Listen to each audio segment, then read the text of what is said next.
c'est Tiara et bienvenue sur La Positive. J'espère que vous avez eu une belle rentrée. Moi, j'ai eu une rentrée un peu particulière en tant que personnel d'éducation.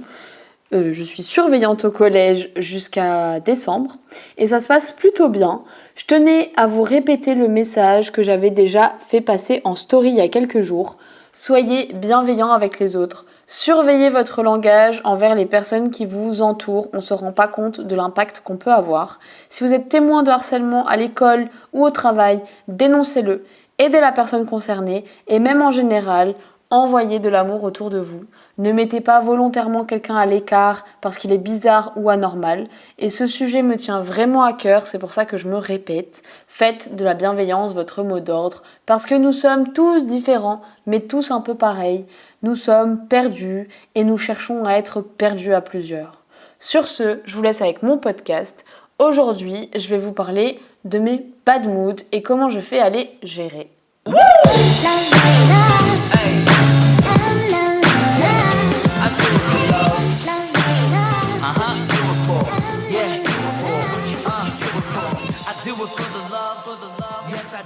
Ce que j'entends par bad mood, c'est un état un peu passif dans lequel mon esprit se met.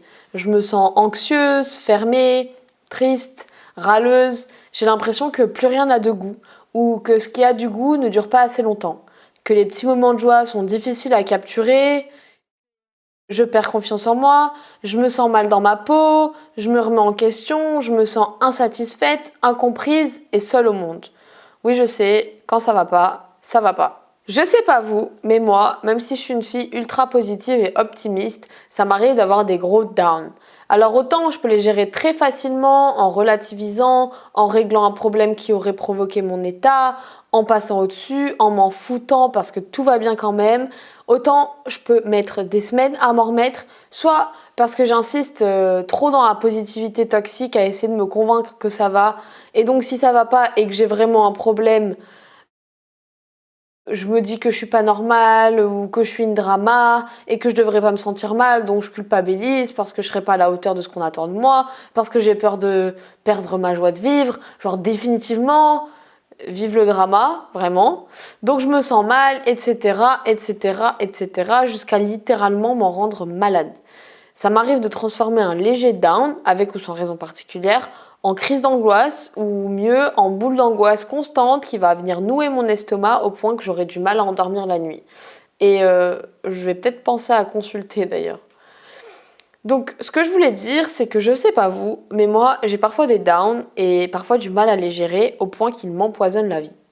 Et ce podcast, je l'ai écrit pour me faire du bien, parce que écrire ce qui nous rend fou, ça fait beaucoup de bien, parce que ça paraît moins grave, et puis les solutions, elles apparaissent bien plus facilement. Et ensuite, parce que j'aimerais dédramatiser et généraliser ça, parce que ça arrive de ne pas aller bien, ça arrive à tout le monde, et il faut ni se sentir mal pour ça, ni se sentir honteux, parce qu'on est tous des humains et que c'est difficile d'être toujours constant. Et enfin, parce que je me suis dit que si toi qui écoutes ce podcast, tu arrives comme moi à avoir des downs et que tu ne sais pas vraiment comment faire quand ça va pas et que même si tu essaies d'aller bien, ça va pas, ben ça pourrait peut-être t'aider à trouver des solutions, le fait que je te raconte mes bad moods et comment je m'en sors en travaillant sur moi. Bon alors, en général, je suis pas une fille qui me prend la tête. Enfin, ça dépend. Les histoires de garçons, j'avoue que c'est encore difficile à rationaliser. Plus que le reste, on va dire. C'est dur la vie à 23 ans. Hein. Enfin bref, en général, j'essaie d'adopter un gros lâcher-prise sur tout, même sur les pires trucs qui peuvent m'arriver. Et là, je parle pas de lu sur Instagram, mais de trucs plus personnels qui peuvent vraiment me perturber, m'embrouiller ou me décourager. Mais j'ai des règles d'or pour passer au-dessus de ça. Déjà, c'est de jamais, jamais, jamais détester une situation ou quelqu'un. Je reste convaincue qu'envoyer de l'amour, et oui ça fait un peu gourou, c'est la plus belle façon de lâcher prise et de se sentir mieux. Parce que on ne peut pas tout contrôler, mais on peut contrôler la façon dont on choisit de réagir à ce qui arrive. Et quand j'envoie de l'amour, j'utilise pas mon énergie pour quelque chose de négatif, pour haïr ou pour être en colère contre quelque chose ou quelqu'un. En fait, je suis convaincue que tout l'amour que j'envoie, il est récupéré par mon esprit et transformé en bonne énergie, ce qui va me donner le courage de me reprendre en main et de faire les choses pour moi, me faire du bien et avancer. Généralement, ces moments de bad mood, ils arrivent quand je manque de soleil, quand je suis moins active, quand je passe d'une grande euphorie à une vie un peu plus simple. Mais cette année, entre autres à cause du Covid, il y a eu beaucoup d'événements qui se sont bousculés. Mes projets ne se sont pas déroulés comme prévu, projets de voyage, professionnels ou développement personnel. Et j'ai remis en question mes envies, notamment professionnelles, et j'ai eu l'impression d'avoir perdu du temps, étant donné que je suis en année de césure. Le temps dont je comptais profiter pour découvrir des métiers, voyager et me découvrir, parce que j'attends vraiment d'avoir du temps pour ça depuis le début de mes études. Donc ça fait quand même 4 ans que j'attendais de pouvoir voyager et de faire un trou dans mes études pour pouvoir partir à l'étranger. Mais il n'y a pas que ça. La phase du confinement, pour moi, ça a été très difficile, et j'en doute absolument pas que ça a été le cas aussi pour d'autres, à supporter. Je me sentais instable, inutile, vide, et heureusement, j'étais en colocation pendant le confinement avec 2 copines qui sont devenues des amies, et je vous fais un gros big up les filles. Et le fait d'avoir été entourée, ça m'a quand même permis de vivre beaucoup de bons moments, de rire, d'apprendre à prendre du recul sur les choses, de discuter quand ça allait vraiment pas, et puis surtout de ne pas me sentir seule, ce qui n'a pas été la chance de tout le monde. Après ça, j'ai vraiment profité de mes amis parce que je partais quelques semaines après en Corse pour mon stage et j'allais enfin travailler, j'allais enfin partir loin de chez moi, j'allais enfin vivre l'expérience que j'attendais tant. J'étais excitée par cette nouvelle expérience et en même temps je me sentais nostalgique de l'été que j'allais louper avec mes proches. Je suis arrivée là-bas pleine d'attentes, enjouée et super enthousiaste à l'idée de mener une nouvelle vie pendant ces quelques mois. Et puis, en fait, inattendu, il y a Monsieur Badmood qui est venu m'embêter. Il a décidé, à peine quelques jours après mon arrivée, de venir me dire que non, cocotte, c'est pas parce que tout est censé bien aller que ça va bien.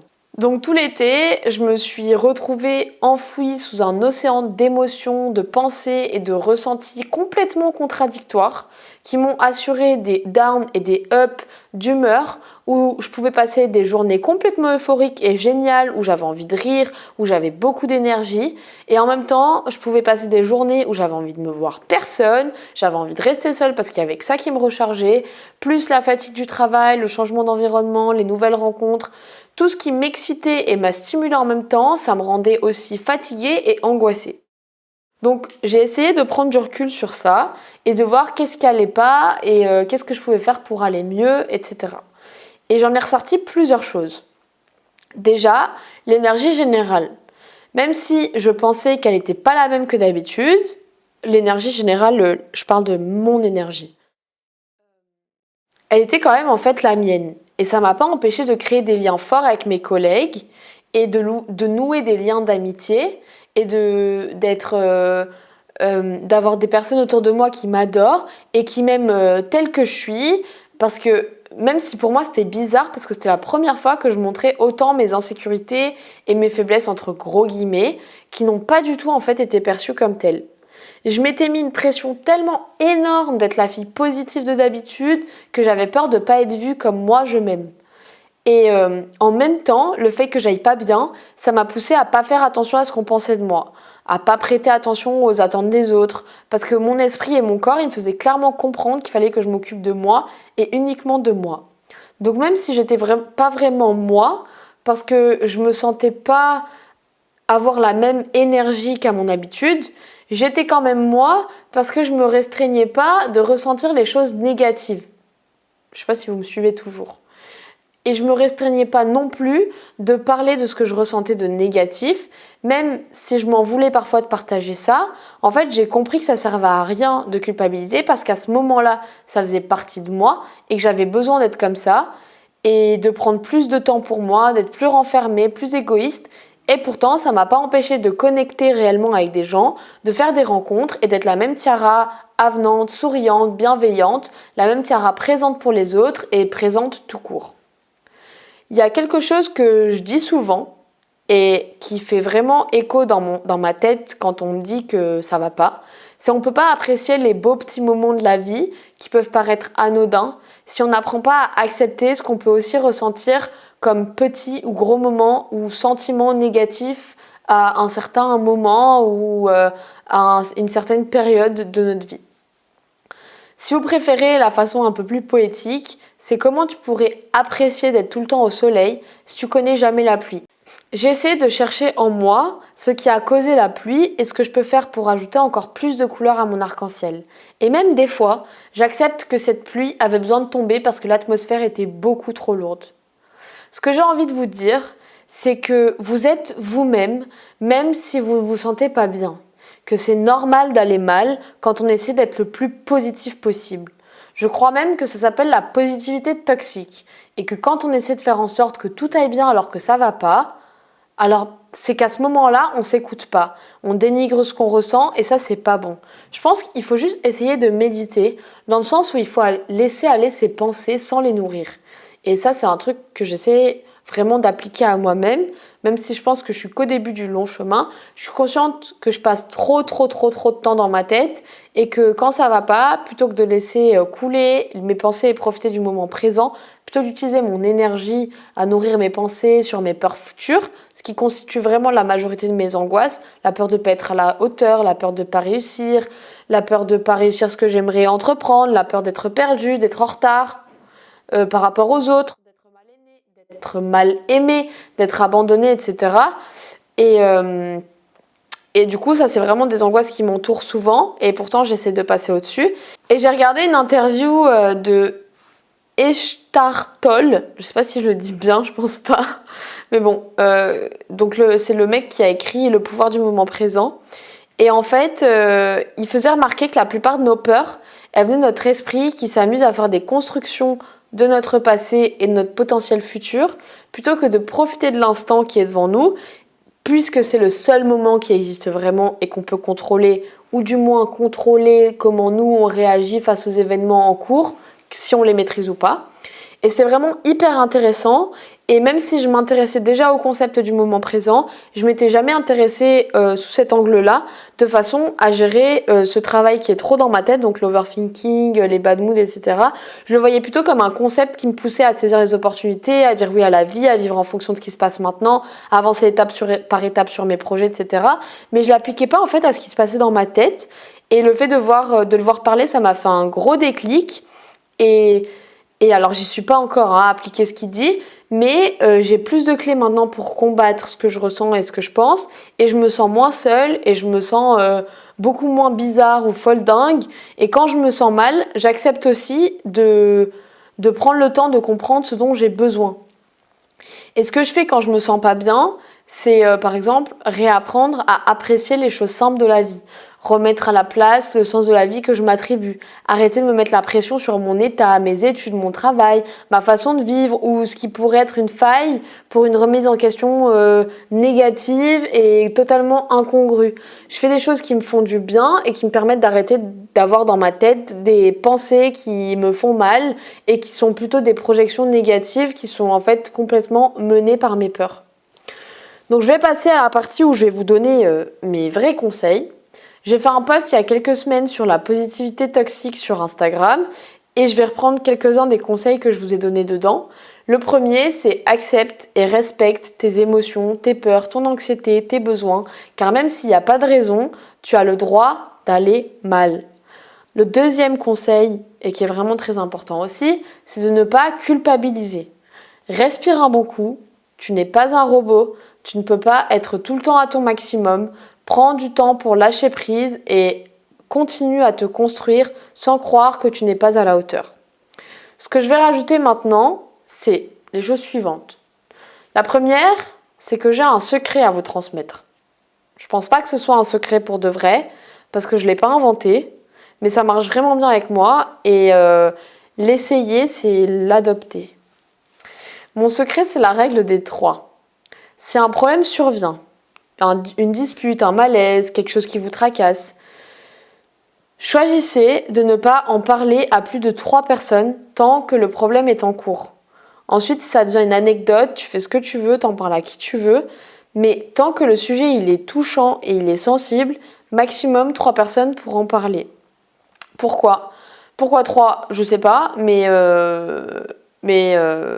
plus sérieusement, le fait de réduire le nombre de personnes à qui tu parles des choses négatives, ça permet d'abord de choisir les bonnes personnes à qui parler, celles de qui tu as vraiment besoin du conseil ou de l'écoute, et celles avec qui tu te sentiras compris, et avec qui tu sais que tu vas vouloir prendre en main les choses.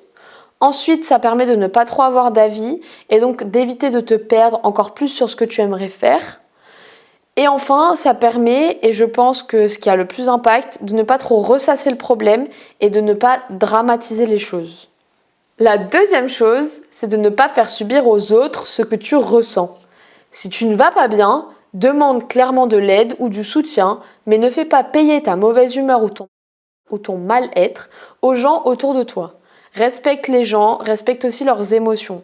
Par exemple, si tu te sens en colère contre quelqu'un parce qu'il t'a fait du mal, genre ton ex parce qu'il a posté une photo avec sa nouvelle copine, le fais pas payer à toutes les personnes que tu croises en étant agressive ou en étant trop crue alors qu'elles n'ont rien demandé.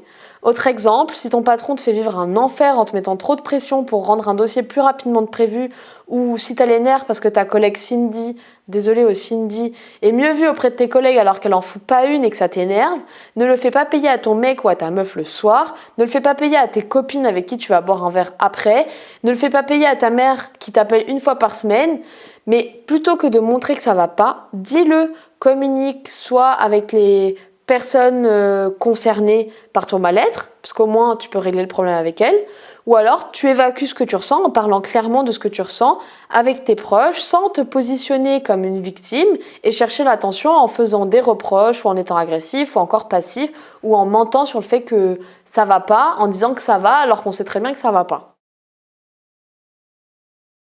Et en plus de ça, vraiment, ça fait du bien de ne plus rejeter son mal-être sur les gens parce que du coup, on sait qu'on peut se soigner et on n'en fait pas tout un drame. Voilà. Aussi, mon troisième conseil, c'est que si tu vas mal à cause d'un trop plein de pensées, tu peux écrire toutes tes pensées sans y réfléchir, je sais plus comment ça s'appelle ça, pour les faire sortir de ta tête et les dédramatiser. Moi, c'est ce que je fais souvent quand j'ai de la peine ou quand je ressens quelque chose de mauvais contre quelqu'un, j'écris des lettres aux gens avec qui m'ont fait de la peine ou j'écris des lettres aux gens contre qui je suis en colère et en fait ça fait vachement du bien parce que ça me fait sortir de ma tête tout ce que j'ai sur le cœur, ça me fait complètement dédramatiser, je me dis que là bon j'ai un peu abusé et tout, que je devrais pas être aussi en colère et en plus de ça, ça permet vraiment de mettre des mots clairs sur ce que tu penses et de différencier la réalité de tout ce que tu travailles dans ta tête. Ensuite, donc ça concerne c'est un peu le même point, mais c'est d'autres techniques, c'est de pratiquer la méditation ou la pensée positive. Moi, je pratique plus la pensée positive que la méditation, en récitant des mantras ou en chassant les pensées négatives par des pensées positives. Ça permet de prendre du recul sur toutes les pensées qui ne sont pas bienveillantes pour moi, de m'en détacher et de me concentrer sur les, entre guillemets, bonnes pensées. Par exemple, si mon down, il cible plutôt ma confiance en moi, j'adore utiliser des mantras. Et il y en a un que j'ai utilisé pendant un petit moment et qu'il faudrait que je me remette à utiliser parce qu'en ce moment, je suis encore dans ma phase où je sors de mon down de l'été, donc ça va mieux, mais quand même. C'est celui d'Ashley Graham. Donc, si vous la connaissez pas, c'est une actrice... pas une actrice, c'est une mannequin grande taille. Donc c'est la plus grande mannequin grande taille de l'univers. Et je l'admire vraiment profondément parce qu'elle est forte, elle est magnifique et positive et bienveillante autant à l'intérieur qu'à l'extérieur. Et elle est vraiment un modèle pour moi dans sa façon d'être. Et son mantra, c'est I am bold, I am brilliant, I am beautiful. Et ça fait vraiment du bien de se le répéter. Et ça fait du bien d'être gentil avec soi et de se convaincre que oui, je suis brave, brillante et belle. Donc celui-là, je vous le recommande vraiment parce qu'il est hyper agréable à se répéter. Et en plus, je me dis que si ça marche pour elle, ça marche pour nous, c'est sûr. Parce que, je sais pas, parce qu'elle m'inspire confiance. Donc je me dis que si elle me le dit, c'est que c'est bon, c'est juste. Un autre exemple que je peux vous donner, étant donné que je doute souvent de mes choix de parcours et que je remets souvent en question mes capacités, ça peut être le mantra suivant. Je me fais confiance et je sais que ma sagesse intérieure est mon meilleur guide. Ça, c'est un exemple de mantra que vous pouvez utiliser. Il y en a plein d'autres que vous pouvez écrire vous-même en fonction de vos besoins ou de vos envies. Ou alors, vous pouvez aller en chercher sur Internet. Il y en a plein. Et d'ailleurs, je vous en ai préparé quelques-uns sur Insta. Donc, n'hésitez pas à aller les voir et de vous les lire au moins une fois à haute voix pour vous faire du bien. Et enfin, mon 4e point conseil / dernier conseil, c'est peut-être le plus général, mais c'est un des plus importants. Prenez soin de vous. Remettez votre corps et votre esprit sur des bases saines. Faites de la méditation, par exemple, quand vous pouvez. De la méditation guidée ou ce que j'appelle méditation, ça peut être aussi une activité qui te met dans un état méditatif. Moi, par exemple, ce qui marche, c'est le dessin, la randonnée et nager dans la mer, toute seule et sans téléphone. Voilà, ça marche bien pour moi. Parce que c'est des activités qui me coupent de tout et qui me font vraiment arrêter de penser à 1000 trucs en même temps. Ensuite, faire du sport. Ça aussi, ça coupe, ça évacue le stress, ça évacue les toxines de son corps et ça libère des hormones du plaisir. Donc le sport, c'est prouvé, ça fait du bien. Et enfin, manger ce qui nous fait envie. Si tu ressens le besoin de manger une salade super healthy, vas-y. Si tu craques sur le brownie juste derrière, vas-y. Et sans culpabiliser, écoute-toi, écoute ce dont tu as besoin. La nourriture, c'est important. C'est autant un moteur de bien-être physique que psychique. Et mon conseil, même si je ne suis pas diététicienne, mais sachant que j'ai été toute mon enfance, adolescente dépendante du sucre, c'est de te détacher du sucré et des envies de junk food parce que de temps en temps, ton corps il en a besoin pour relâcher la pression et se faire du bien.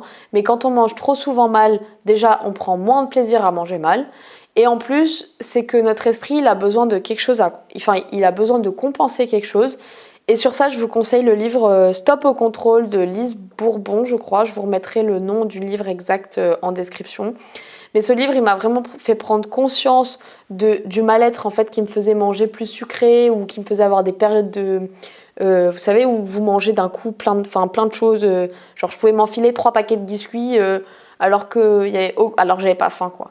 Donc, en fait, c'est notre esprit qui a besoin de compenser un manque ou un mal-être. Et le fait de se détacher de la nourriture en apprenant à faire la différence entre un besoin ou une envie et entre la faim et l'ennui, par exemple, moi, personnellement, ça m'a permis de réduire ma consommation de sucre, même si je suis toujours très gourmande, et de me sentir mieux dans ma peau, de moins culpabiliser, je me sens moins gonflée ou ballonnée.